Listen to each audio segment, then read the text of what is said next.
Hey guys, Justin from Extreme Transmission. Today we're working on an E4OD, so let me show you some parts and let's build a pump. The first thing I'd like to mention is that every pump built here at Extreme Transmission is machined no matter what. It is at least at a bare minimum checked for true. So it is flat and true, and that goes for the stator half and the pump cover. Looking at the stator half of the pump, one of the first things that we should look at is this orifice right here. And because there is an orifice plug and there is a hole in it, if you wanted a firmer lockup, you could drill this hole out somewhere between 86 and 93 thousandths if you wanted a firmer lockup. Again, this pump has been machined, so I know that this surface is flat and true. If you needed to check that your pump was flat and true, a straight edge, a quality straight edge, similar to this one, would work very well.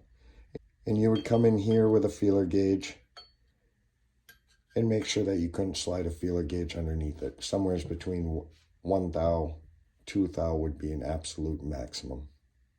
Again, this pump has been machined here in-house, so I know that it is flat and true. You're going to want to inspect your pump bushings because the input shaft rides through here. And there's another bushing right here. Inspect both of them bushings, make sure there's no unusual wear. If there is, go ahead and replace them. If we take a look at our pump cover, this pump cover has a finish in place bushing. And what that means is I have taken a Sonex bushing, pressed it in the pump cover, staked it, put it on the lathe, and it has been finished on the lathe specifically for the converter that I'm using. E4ODs and 4R100s have had a clearance problem between the bushing and the converter hub for quite some time. This is a known issue. This Sonex part number is the part number that I use in order to finish in place. It also works on C6, AOD, AODE, and 4R70W. If we take a look at our pump cover sitting on the hub of the converter, and we just look at how much rock the cover has. Now this has been machined so that it has 2 thousandths of clearance. Any more than 4 and this thing will leak fluid. At this time, let's go ahead and press our front seal in. Front seal looks just like this. And we're going to press it in the pump cover here. With the pump cover in the arbor press and just using a bushing driver, let's go ahead and press that seal into place.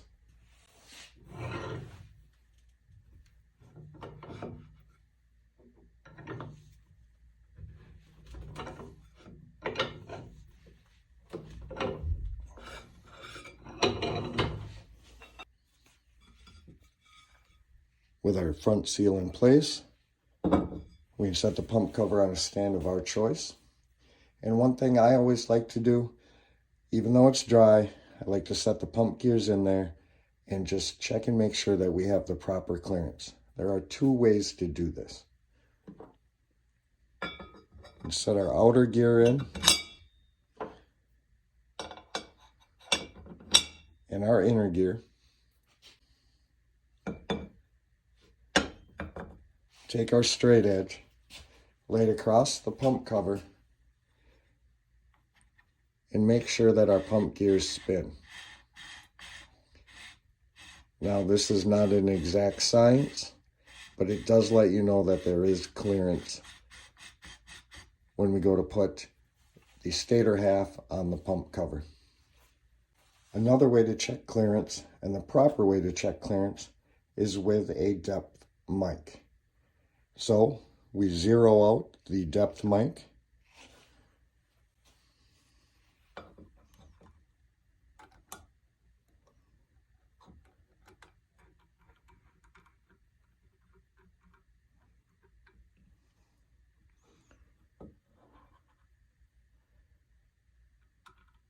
and then come to our gear.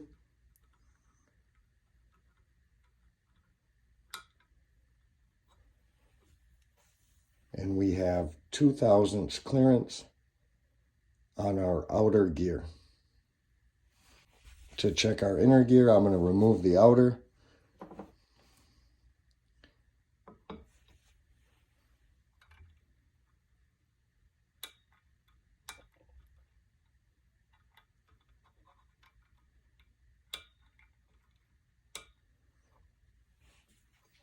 And our inner gear has 3 thousandths of clearance. Now these pumps don't really create an astronomical amount of pressure. The most you may see is 250 psi, 300 psi. And having that 3 thousandths of clearance is going to more than adequately allow us to have that pressure. At this point, we can go ahead and lube the pump pocket, the bushing, the seal, and install our pump gears.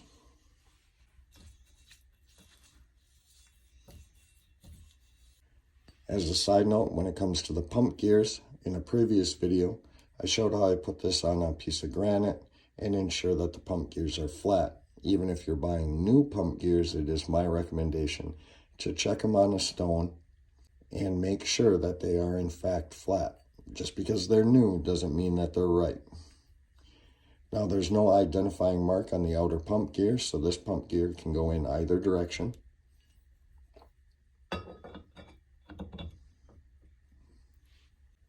And on the inner pump gear, we have this identifying dot. This dot is going to face up.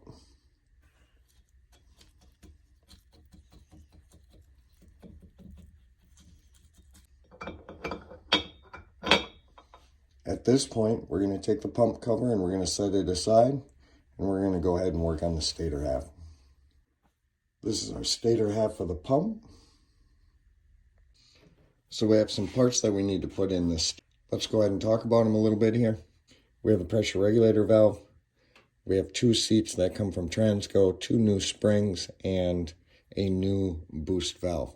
The original springs, seat, and boost valve we will not be using. Then we have the converter clutch valve. There are no changes to this. Just know that there are 2 different valves out there. This is an on-off style. They do make a PWM lineup that would look like this. Then if we look at our converter regulator valve, we need to add the yellow spring from TransGo, and the original one will not be used. And of course our sealing rings. Let's go ahead and install our parts. Let's go ahead and install the converter clutch valve.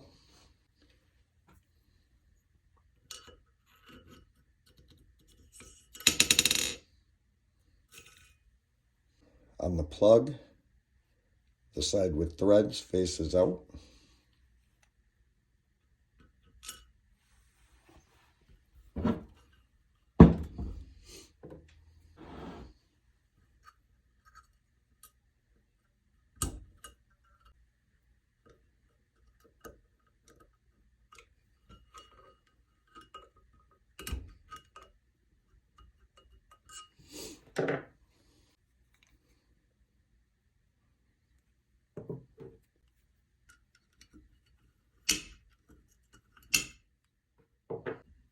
Then we can go ahead and install our converter regulator valve.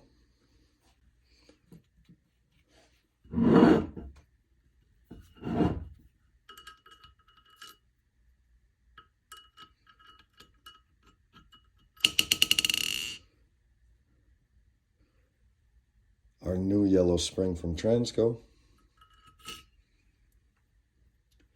and our end plug, again with the threads facing outboard.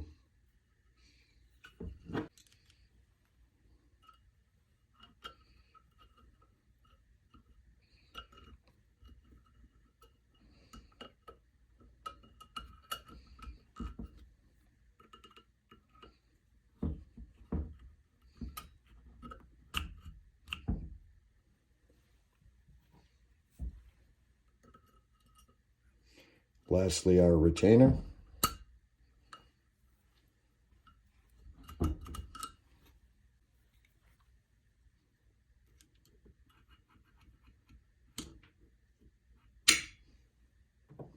Now let's go ahead and install the pressure regulator lineup.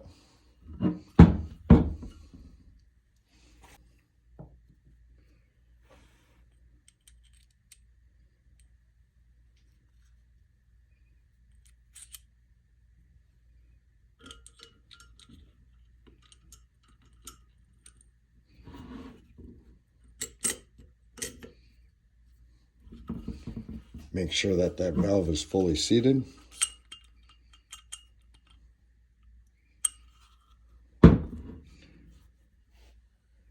Now we can install our 2 pressure regulator springs.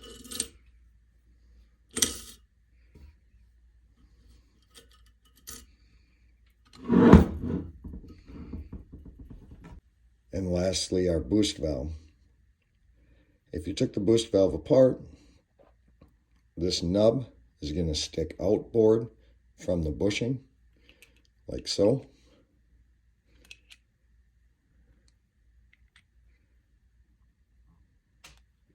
And what I do is I put a little bit of trans gel to hold this together while I'm assembling everything.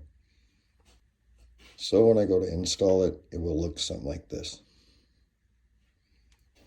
We also have our retaining snap ring.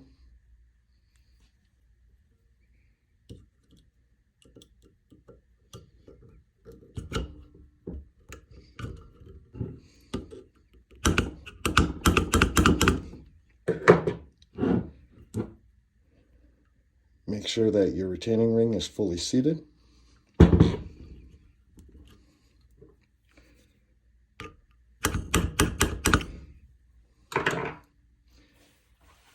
And now we can move on to the rest of the pump assembly. I'm not going to lie, guys, trying to do that pressure regulator on camera is extremely difficult. It's much easier when you don't have to worry about a camera. For the next portion, I do like to put my pump cover on a converter, preferably the converter I'm using. It just helps me with alignment. This portion of the pump cover here is going to line up with this portion right here of the stator half.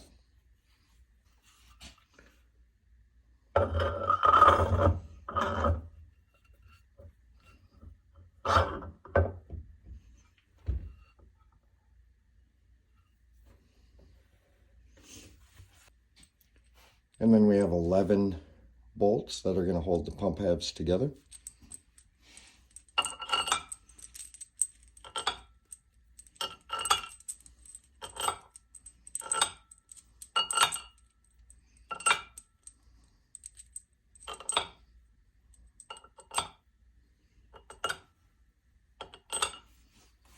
And yes, I do use an impact to run these down. I do not get carried away. Use the utmost care. It's simply about snugging them up.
Now there's very little torque on them bolts, if any at all, and I just like to spin it on the converter and make sure that the thing spins freely. If it was going to bind, I'd rather find out that it binds now, not later. Now I make sure that the pump bolts are completely loose.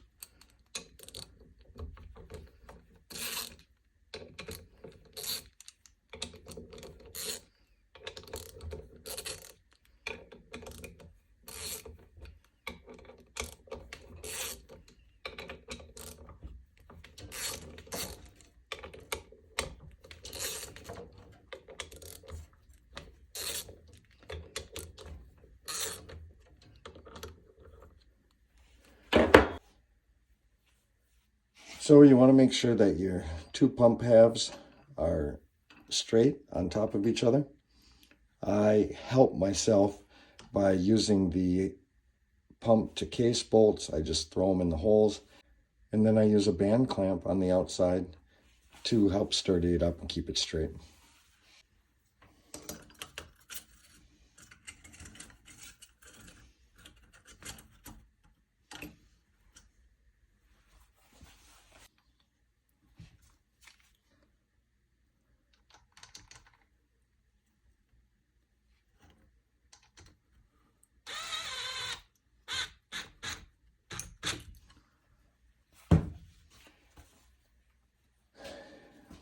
Is it super sleek and nice? No, it's not. Is it cheap, down, dirty, and does it work? Absolutely. Now we can go ahead and torque our pump half bolts. Torque spec for our pump cover to pump body bolts is 18 to 23 foot-pounds. I'm going to torque mine to 20.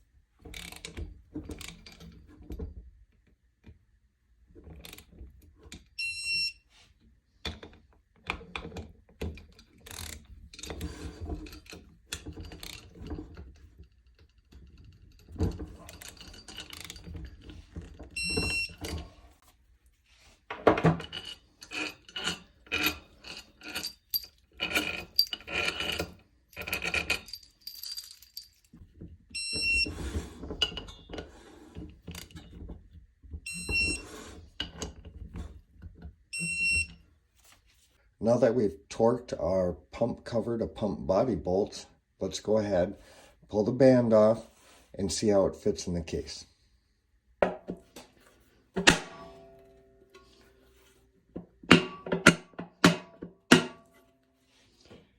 If it doesn't fit in the case without the O-ring on it, it's never going to fit in the case with the O-ring on it.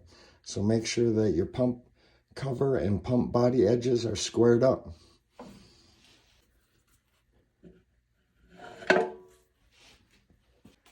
Now that we know that our pump fits in the case nice, let's go ahead and put the sealing rings on the back side of the stator. I will openly admit that I do not put the sealing ring on the front of the stator for the converter until right before I put the converter in, because my hands are all over the stator when I'm installing the pump.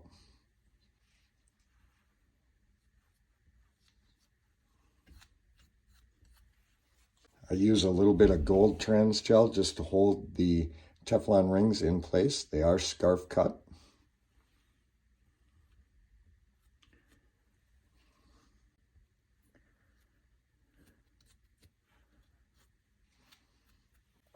I give them just a gentle little squeeze.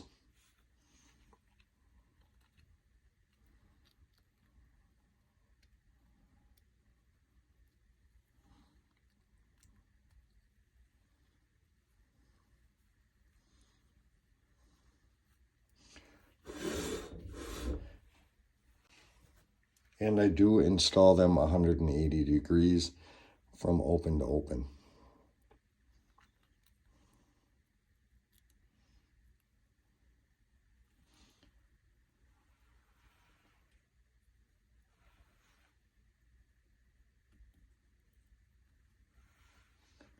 Again, check them scarf cut ends to make sure that they overlap correctly. Do not get carried away squishing these Teflon rings into the pump lands, because you run the risk of them sticking so hard it will take quite a while on initial startup before they open up or expand.